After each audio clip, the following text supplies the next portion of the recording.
Hello friends, this is me, your host. Welcome back to our channel. I hope you all are well and having a great day. Today I'm back with another video to give a review on a mind, body, spirit books. Today we're going to see three books. So let's see which one is the most useful and proved to be helpful in our lives. So the first one which we're going to see today is the Small Habits Revolution. Introduction. In the world of self-improvement, few concepts are as universally discussed, yet widely misunderstood as habits. Countless individuals set out to change their lives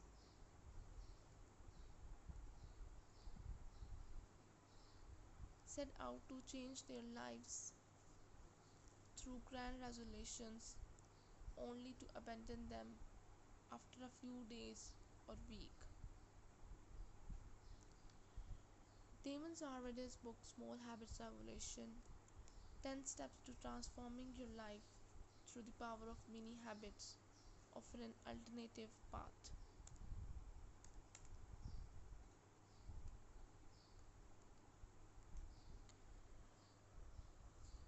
One that is not based on willpower, motivation, or overnight transformation, but on steady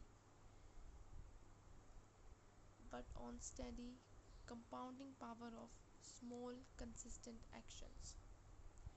At its core, the book is about stripping down the intimidating idea of life changing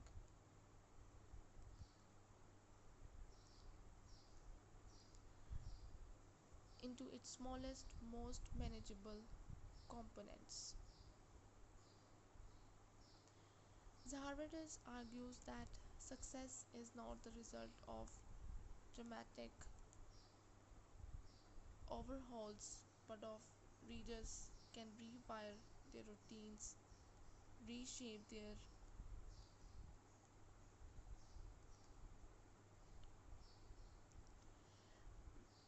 by cultivating small habits, actions so simple that they require little to no motivation. Readers can rewire their routines, reshape their mindset, and gradually transform their lives.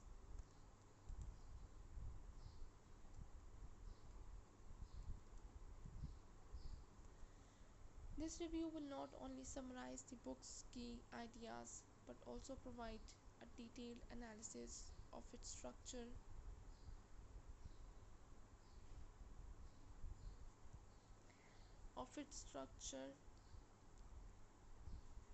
style, strength, limitations, and real-world applications.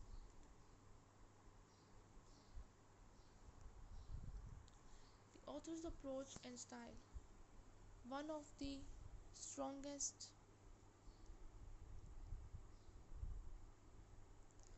one of the strongest features of Zaharadi's writing is his clarity.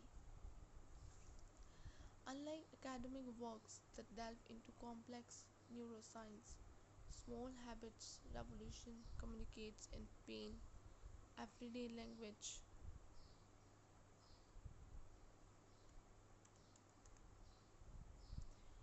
Everyday language. The tone is conversational and motivational, but also practical. He constantly gives readers examples that feel achievable rather than inspirational.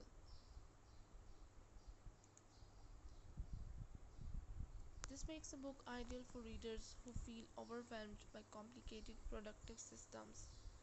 Harvardis acts almost like a coach who says, small act, keep it simple, and don't stop. Core premise: why small habits work. The central idea is deceptively simple. Large goals are overwhelming,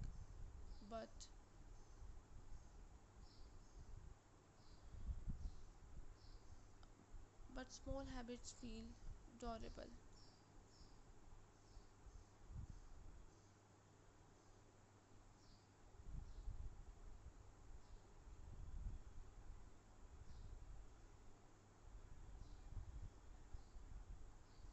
By lowering the barrier to entry, small habits bypass resistance and eliminate excuses. Over time, these small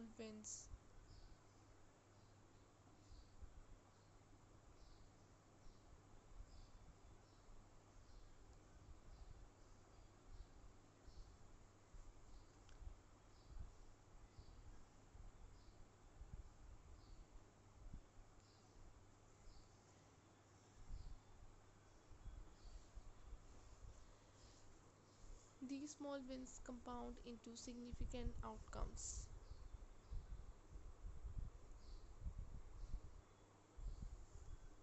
For example, instead of deciding to write a book, commit to writing just 50 words a day. Instead of trying to get fit,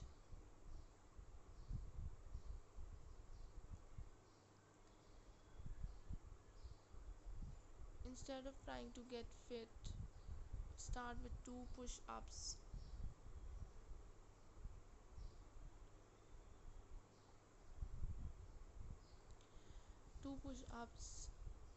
Instead of eating healthy forever, begin with one food piece of each day.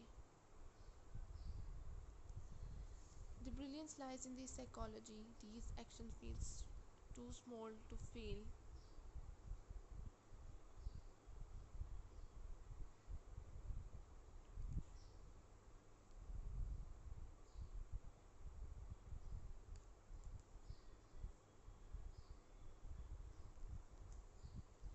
Chapter by chapter breakdown. Chapter 1: The myth of motivation.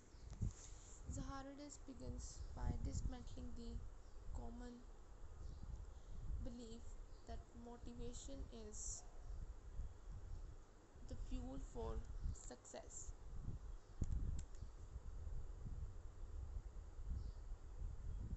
Motiv- Motivation, he explains, it rises and falls with moods,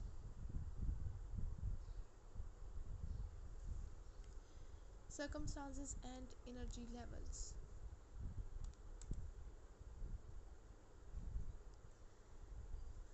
Relying on its unreliable, instead, habit functions like autopilot.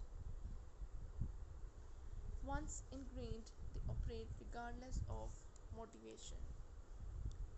Chapter 2: Why Small Habits Matters. Here the author explains the science behind why smaller is better.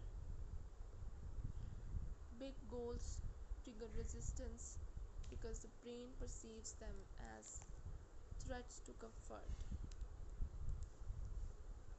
Small habits, however, feels safe. They sneak past the brain's defense, creating gradual momentum.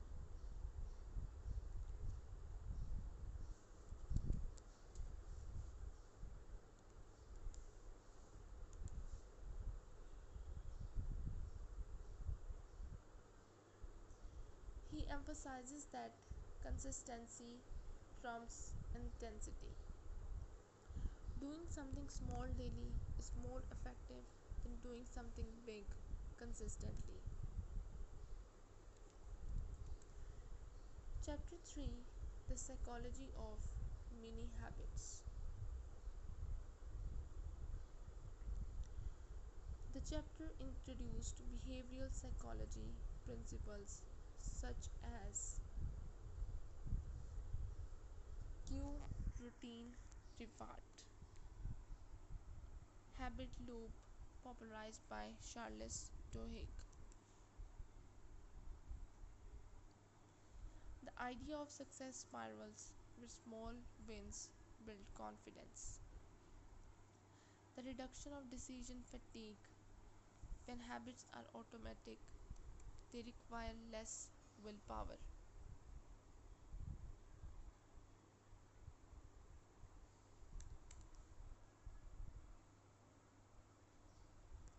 Chapter 4, Designing Your Small Habits.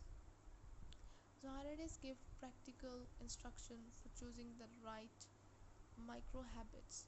He recommends habits that are specific: drink 1 glass of water versus be healthier.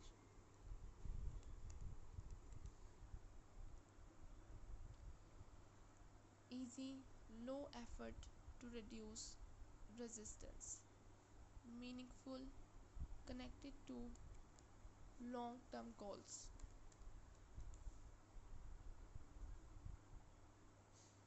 Chapter 5, Habit Stacking. One of the book's most valuable technique is habit stacking. This involves attaching a new habit to an existing routine. For example,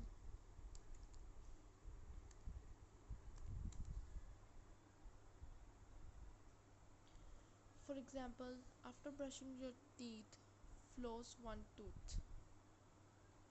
After pouring morning coffee, write one sentence in your journal. After returning home, do one push up. Do one push up. This method uses established routines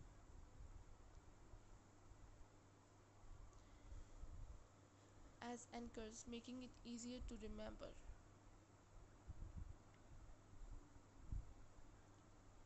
and execute new habits. Chapter 6, Overcoming Resistance. Every new habit encounters obstacles, fatigue, self doubt. Zaharides equips readers with strategies such as lowering the bar. Instead of aiming high, aim for the smallest version possible. Forgiving failure. A missed habit is not the end. Restart immediately without guilt.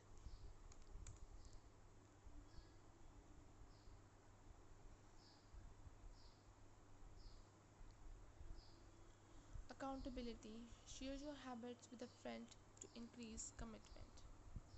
Chapter 7, Tracking Progress.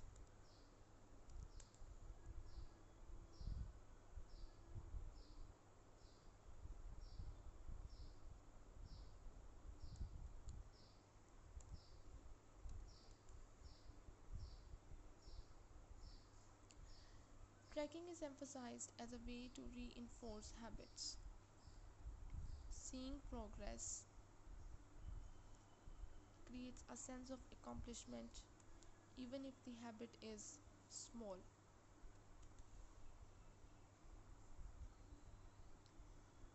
He suggests a simple methods like habit tracking apps, checklists, or even making an X on a calendar each day you complete your habit. The visual record itself becomes motivating.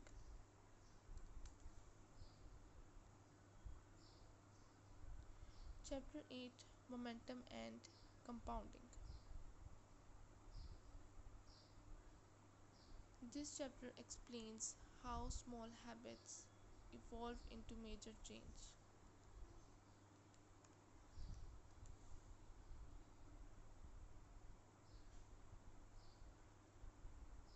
Zaharides compares it to compound interest in finance. Small, consistent deposits create exponential returns. Example: writing 50 words daily amounts to over 18,000 words a year.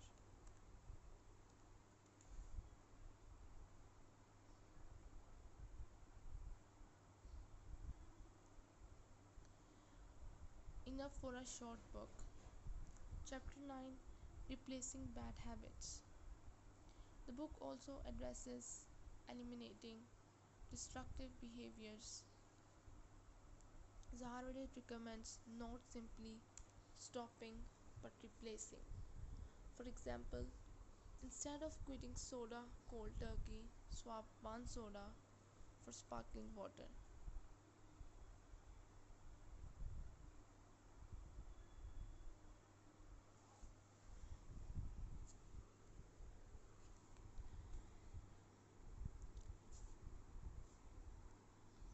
Chapter 10: Build a Habit Based Identity.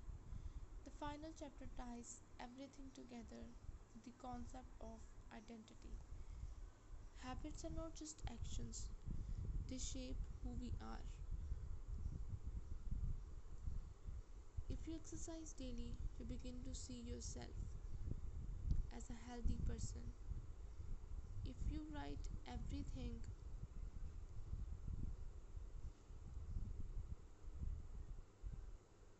if you write every morning, you begin to see yourself as a writer.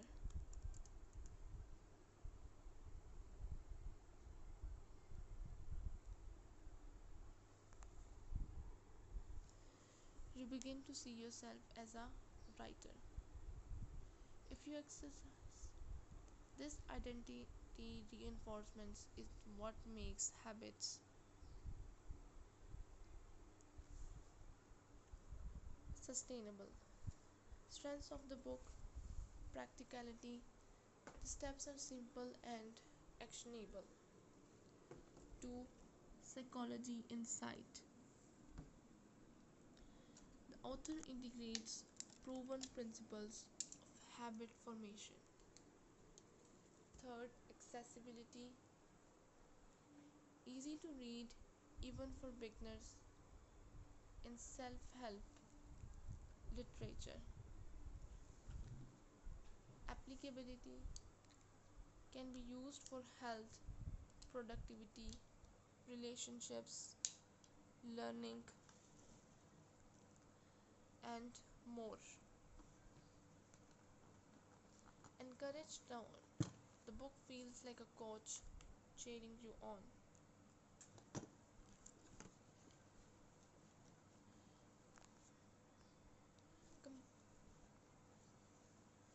Real life applications. The beauty of book Small Habits Revelation lies in its flexibility.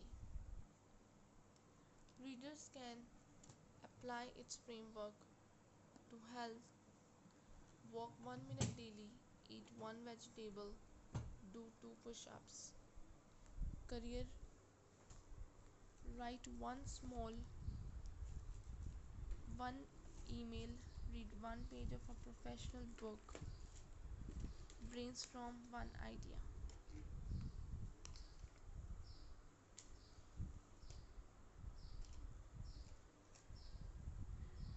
Relationships: send one kind text, say one compliment daily.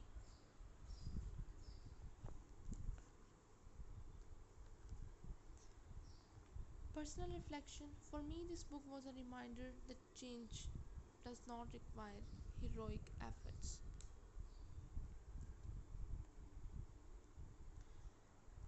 I started with a micro habit of writing just 100 words each morning.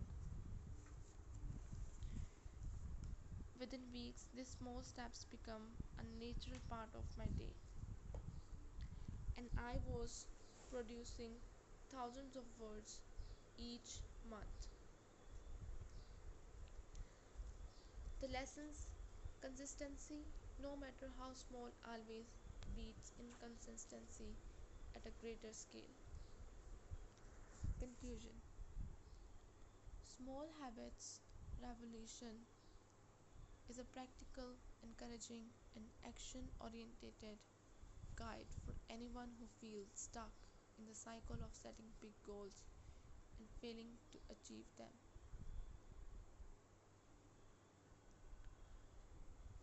Demon Sahara strips away complexity and shows that the path to transformation is paved with tiny, consistent steps.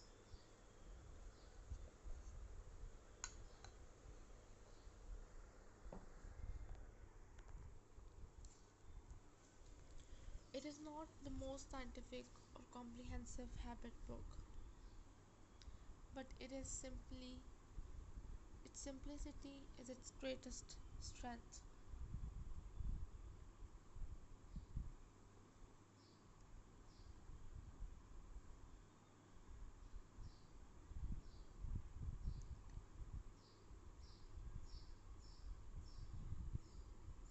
For readers who want to start immediately and see results without feeling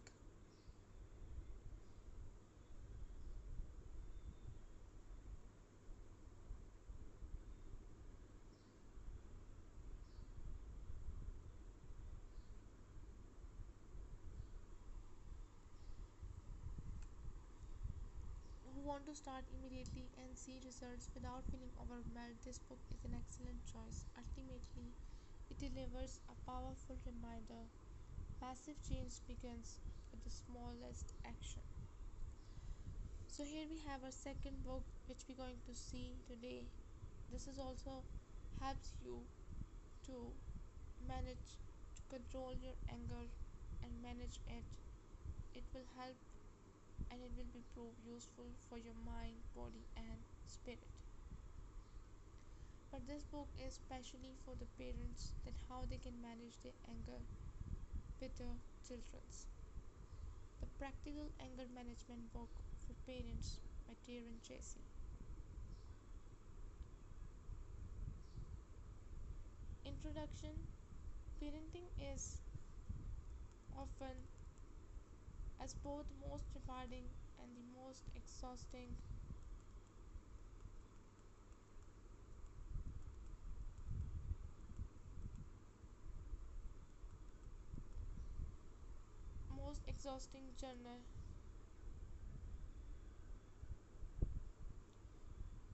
journey a person can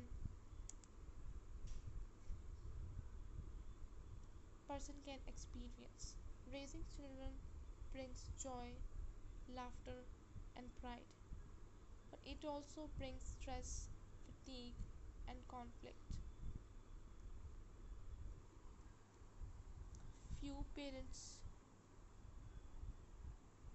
openly admit how often they feel overwhelmed by anger, yet, it is one of the most common emotional struggles in family life.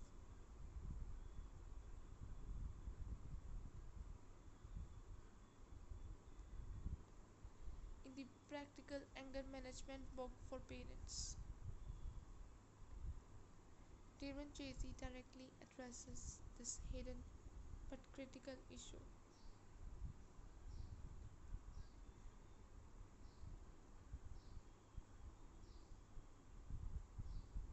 Unlike books that focus only on discipline strategies or child behavior, Chasey's work centers on the parent, their emotions, triggers, and responses. His main argument is simple but profound. Anger itself is not bad, it is how we manage and express anger that makes the difference. This book provides practical strategies, psychological insights, and compassionate guidance to help parents recognize their anger, control their reactions, and build healthier communication patterns with their children.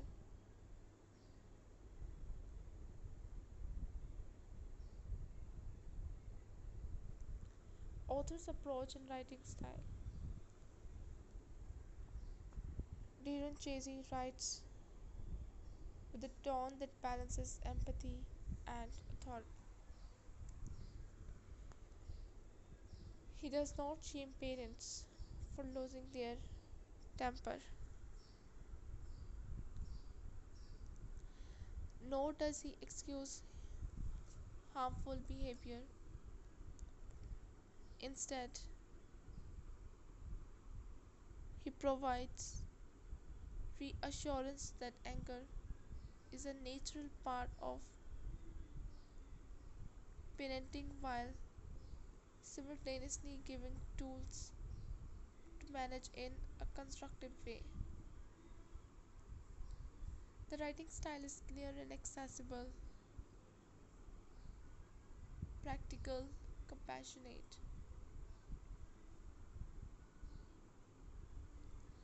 Core premise of the book. Chasey argues that parenting does not require the elimination of anger, something that is possible, but the management of anger.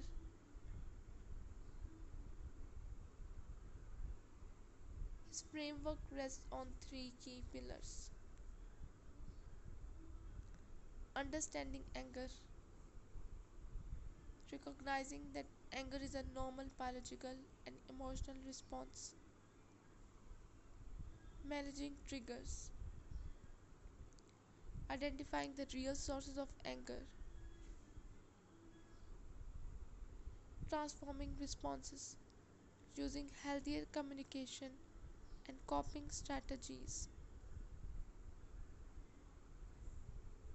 to replace yelling, blaming, or aggression.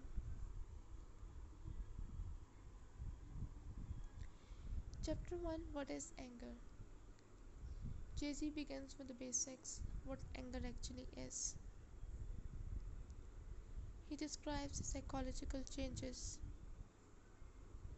that occur when a person feels angry. Adrenaline release, faster heartbeat,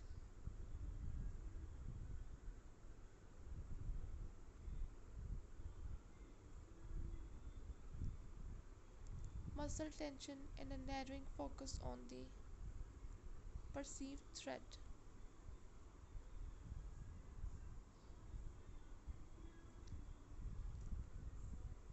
For parents, this explains why moments of frustration with children often lead to impulsive reactions. When the body is in fight or flight mode, rational thinking is compromised.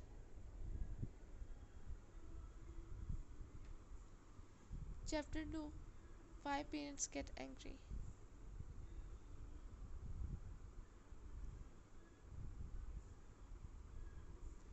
This chapter delves deeper into triggers. Chasey highlights common sources of parental anger: stress overload, unrealistic expectations, personal baggage, fatigue. Chasey's message is that often anger is less about the child's behavior and more about the parent's unmet needs. Recognizing this prevents misplaced blame.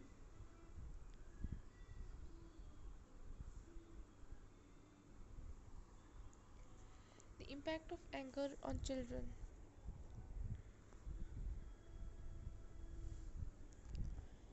Perhaps the most powerful section, this chapter emphasizes that children absorb parental anger deeply. Consequences include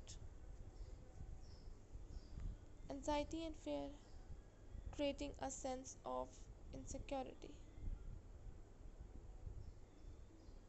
lower self esteem, especially if anger includes insults or harsh words,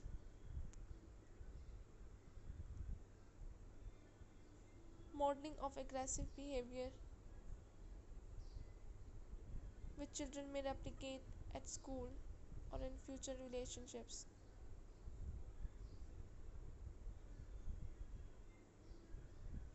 Chasey reminds parents that children interpret their world through their parents' behavior.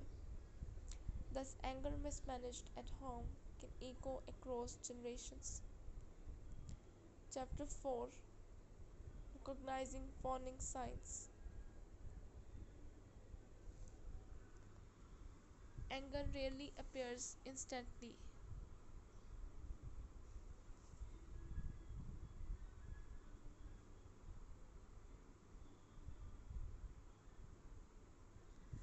Anger rarely appears instantly, it builds up. Chasey trains parents to support early signals like clenched fist or jaw, raised voice, restlessness or irritability, feeling overwhelmed by small problems. Practical tools for managing anger. This chapter provides the core strategies of the book. Techniques include breathing exercises, taking a parent time out, counting backwards, reframing thoughts. These strategies empower parents to regain control and model self regulation. Chapter 6, Communication During Conflict. Yelling and blaming escalate situations. Calm communication de escalates them. Chasey emphasizing using I statements such as, instead of you are so messy, say I feel frustrated when toys are left out because I tripped over them. This reduces blame and invites problem solving. He also stresses listening to children's feelings, teaching them emotional vocabulary, and validating their frustrations. Chapter 7, The Role of Self Care. Chasey argues strongly that burnout parents are angry parents. He encourages prioritizing self care, adequate rest,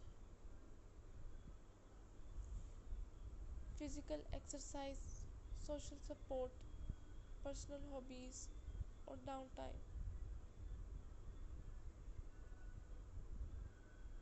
By meeting their own needs, parents build resilience against anger. Chapter 8, Repairing After an Outburst. This chapter provides reassurance. Mistakes will happen, parents will lose their temper. What matters is how they repair afterward. Steps include apologizing to the child, explaining feelings without blaming, reassuring the child of love and safety. This teaches children accountability and forgiveness. Chapter 9, Long term strategies for emotional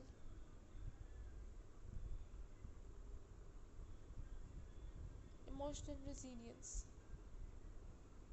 The final chapter emphasizes building a family culture of calmness and respect. Strategies include regular family discussions, consistent routines, and shared problem solving.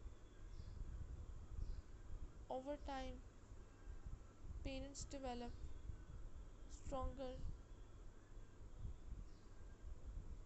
self regulation and children grow in an emotionally secure environment.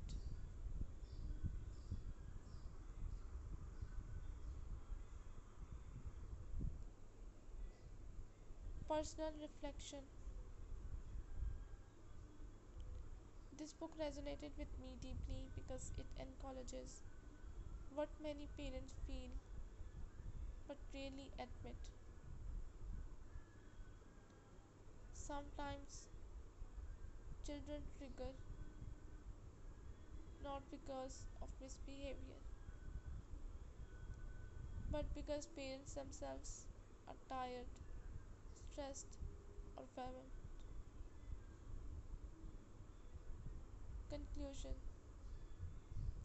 Darren Chase's The Practical Anger Management Book for Parents is an invaluable guide for families. It offers clarity, compassion, and concrete strategies for one of the hardest parts of parenting.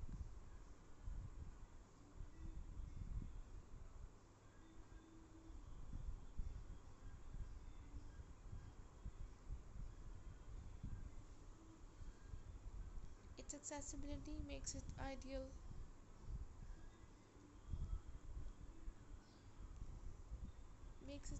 for parents who need immediate tools rather than academic theory.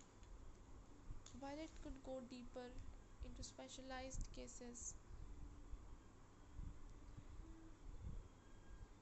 its strength lies in its practicality and reliability. Ultimately, this book delivers a reassuring message: you don't have to be perfect parent to be a good parent. What matters is awareness, effort, and the willingness to repair and grow. By applying Chasey's methods, parents can create calmer homes and raise children who feel safe, loved, and emotionally secure.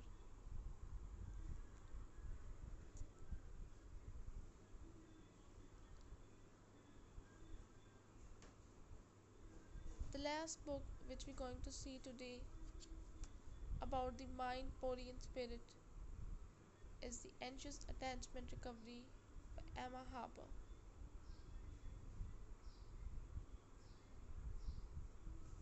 Introduction: Why this book matters.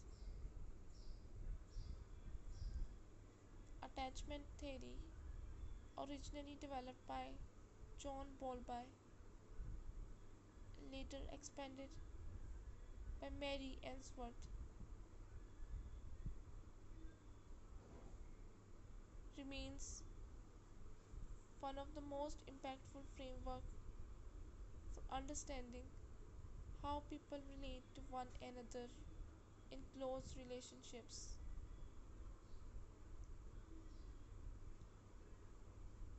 It explains why some people feel calm and confident in love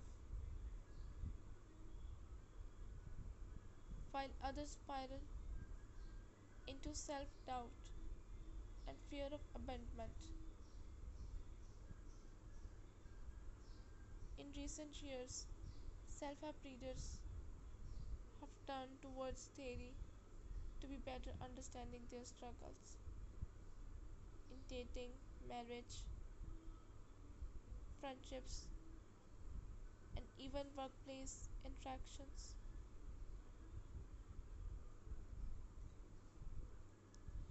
Emma Harper's Secure at Last: Anxious Attachment Recovery arrives in the growing field of literature as a practical, user friendly guide specifically tailored for those struggling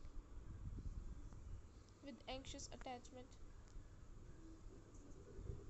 Unlike generalized self help books that touch lightly on attachment patterns, Harper's work is sharply focused. It aims to validate, explain, and guide anxious individuals through process of transformation. Harper positions her book as a bridge between scientific theory and daily application,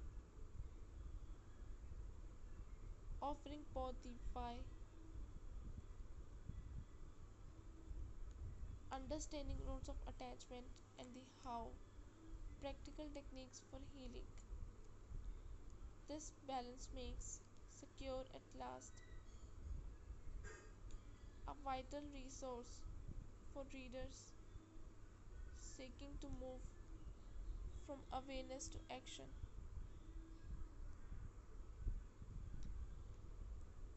To the author's approach and tone,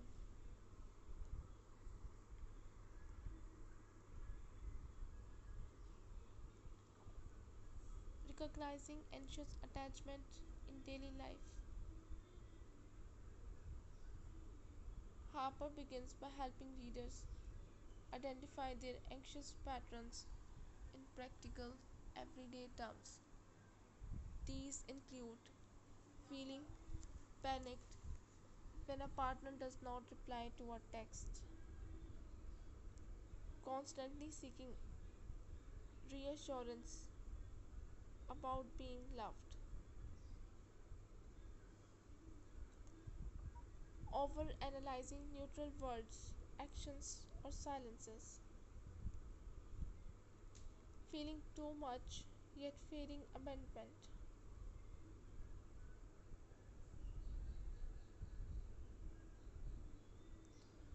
By listing these behaviors in a compassionate way, Harper normalizes the reader's experience.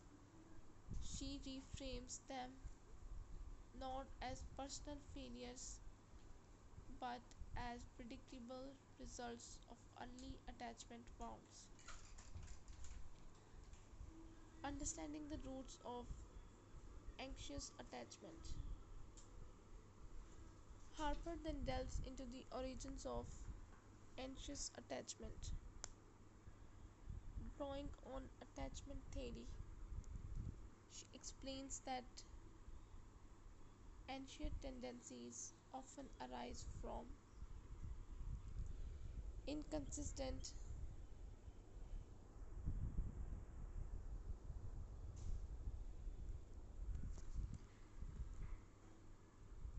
understanding the roots of anxious attachment.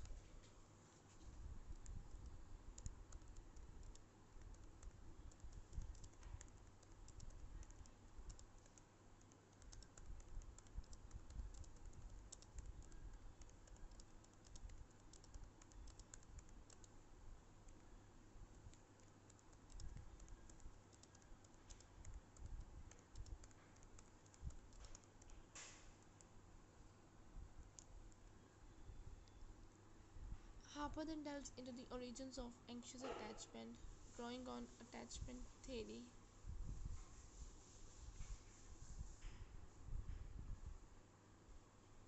She explains that anxious tendencies often arise from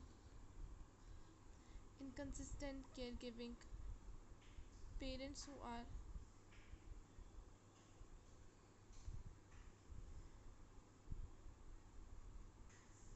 parents who were sometimes attentive but other times emotionally unavailable, overly critical or controlling environments, situations where a child felt love was conditional, past relationship trauma, romantic romantic partners who reinforced fears of rejection or abandonment.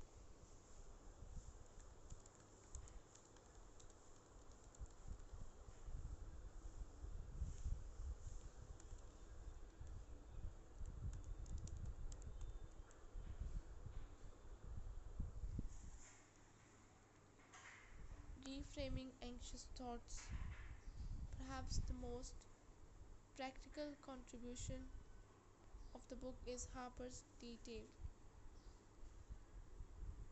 thought reframing exercises.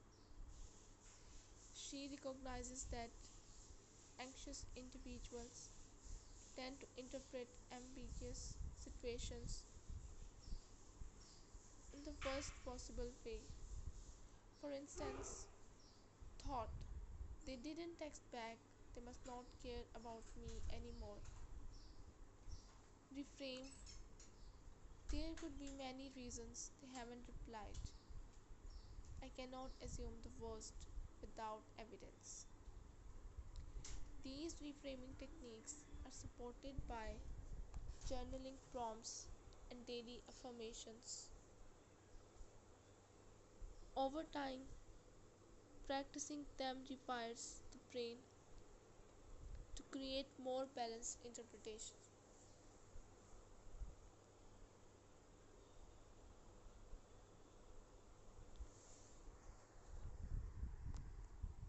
Mindfulness and emotional regulation.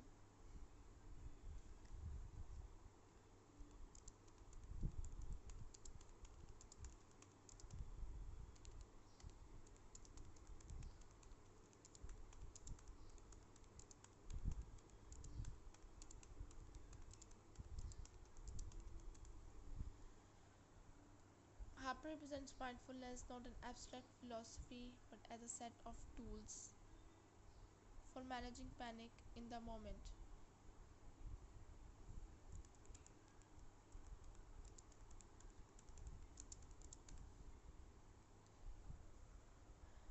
5 4 3 2 1 grounding exercise. Naming 5 things you see, 4 things you feel, 3 things you hear, 2 things you smell,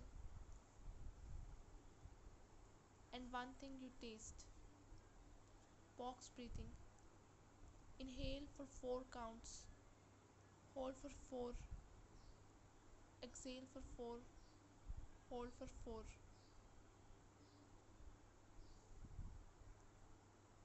Boundaries and communication.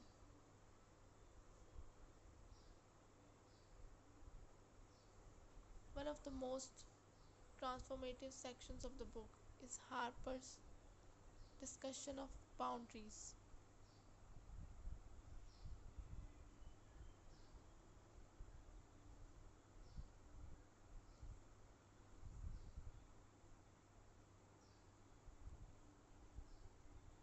She challenges the misconception that boundaries push people away.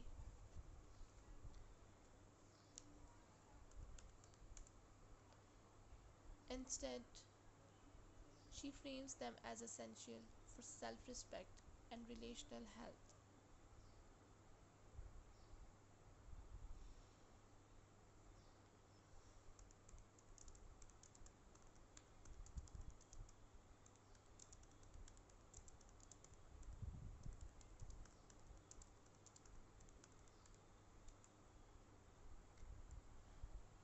She even provides scripted examples instead of why don't you why don't you ever text me back?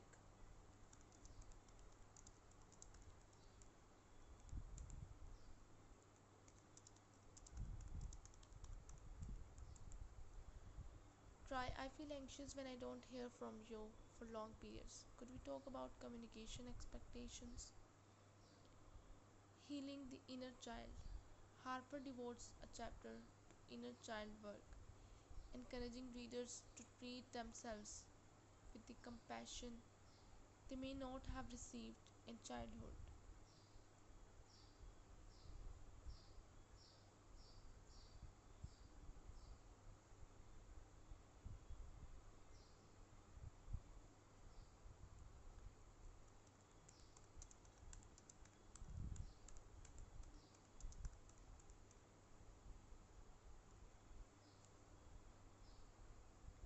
Techniques include writing letter to one's younger self, visualizing moments of comfort, and practicing self-soothing affirmations. This theme is powerful because it shifts a source of security from external validation to internal nurturing. Boundaries and communication. One of the most transformative sections of the book is Harper's discussion of boundaries. She challenges the misconception that boundaries push people away. She frames them as essential for self respect and relational health.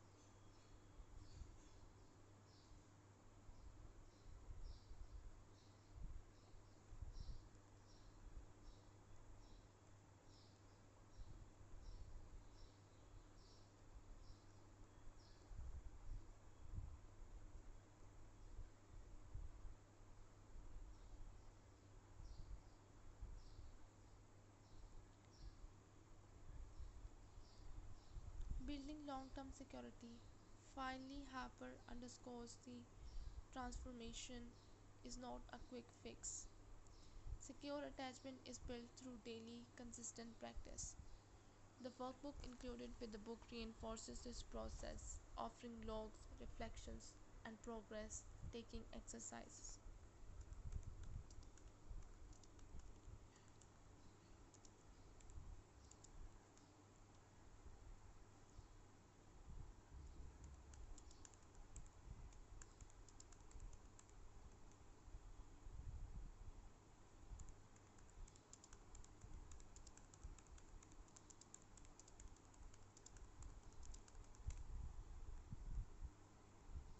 Conclusion. Emma Harper's Secure at Last is a compassionate, insightful, and practical guide for those seeking freedom from the exhausting cycle of anxious attachment. By blending psychology, mindfulness, and self compassion, Harper provides readers not only with understanding but also with a roadmap towards security. It may not satisfy readers seeking academic depth, but as a healing companion for everyday struggles, it is invaluable. It has the potential to change not only how readers view themselves but also how they engage in relationships across every domain of life. In short, this book lives up its title. It offers a tool for readers to finally feel secure at last. So this is all we have from this book. I hope you guys get the right message and these three books proved helpful for you. You get how to manage your anger, relax your mind, body and spirit. If you like these books, don't forget to press the like button. And if you wanted to buy any one of these best-selling book, you can buy it from our Amazon page. And I'll be back with another video with another books. Till then, just take care and goodbye.